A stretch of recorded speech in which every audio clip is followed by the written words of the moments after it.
So last time we talked about the benefits of graphical displays of data. Why do we actually want to make these graphs of data? Well, today we're going to talk about how to interpret those graphical displays, and we're going to come up with a system so that we make sure that when we're interpreting this very important aspect of behavior modification, we don't leave anything out because we don't want to miss stuff that is there. Hi, I'm Dr. Igor Juricevic, and this is Functional Analysis of Behavior 1. Let's go.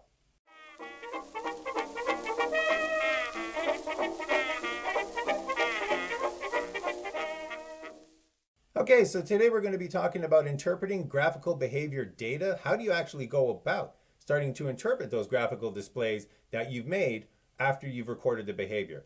So we're going to go back to Cooper, Heron, and Heward, and they mentioned that behavioral analysts employ a systematic form of evaluation known as visual analysis to interpret graphically displayed data.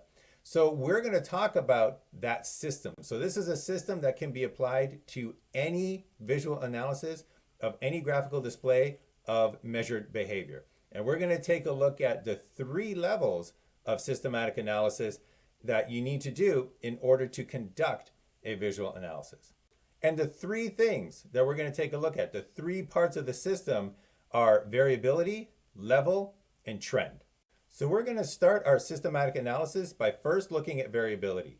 And variability of a behavior measure is the extent to which repeated measures of that behavior yield different outcomes.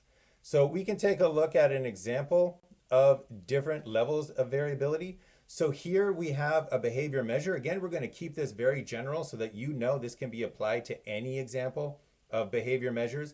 So on the y-axis, we have our behavior measure. On the x-axis, we have trials. And as you can see from trials 1 through 6, there is very little variability in the behavior measure. That means that this low variability, there isn't a lot of bounce between the dots of our graphical analysis, our graphical display of behavior. However, in trials 7 through 12, you can see that there is much more variability. And this is one of the first things we want to take a look at, because high variability, like we have in trials 7 through 12, that means that we have insufficient control over the factors that are influencing behavior. We don't have behavioral control through trials 7 through 12. However, when there is low variability, like in trials 1 through 6, that means that we have sufficient control over the factors influencing behavior. That means that we have established that behavioral control.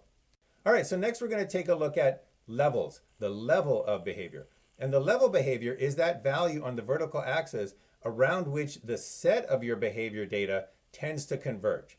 So here we have an example of 3 intervals of behavior measurements. And we can see in that first interval from trials 1 through 4, there is a high level of behavior. So again, we're not being specific about what behavior we're measuring, just to show you how general this is. But we know that during those first 4 trials, there is a high level of behavior. On trials 5 through 8, then we have a medium level of behavior.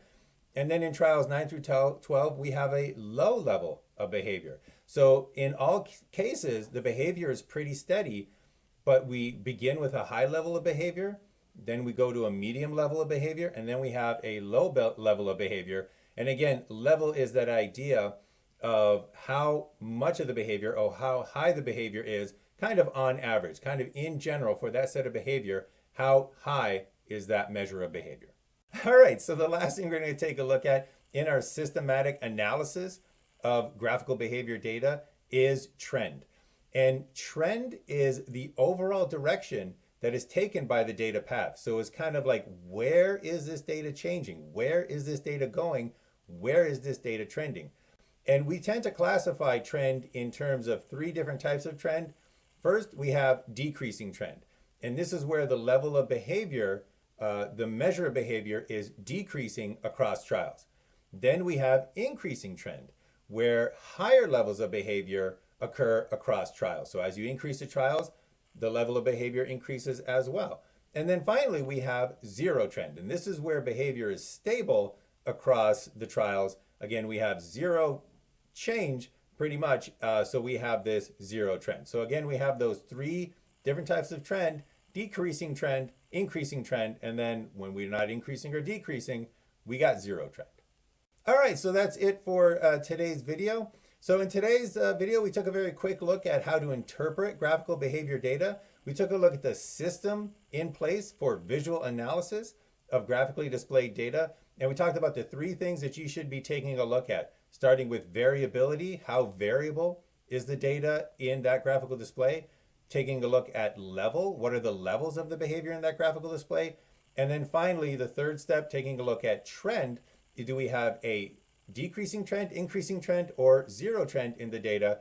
Those three things you should look at every single time you interpret any graphical behavioral display in recorded behavior.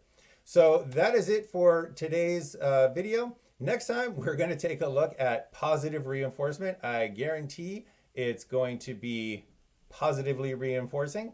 I kind of regret that immediately. So thank you for joining me today. Until next time, stay frosty, stay functional.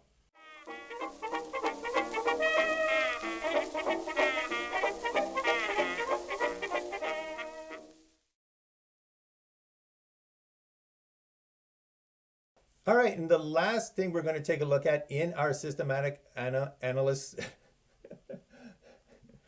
All right, so the last thing we're going to take a look at in our systematic analysis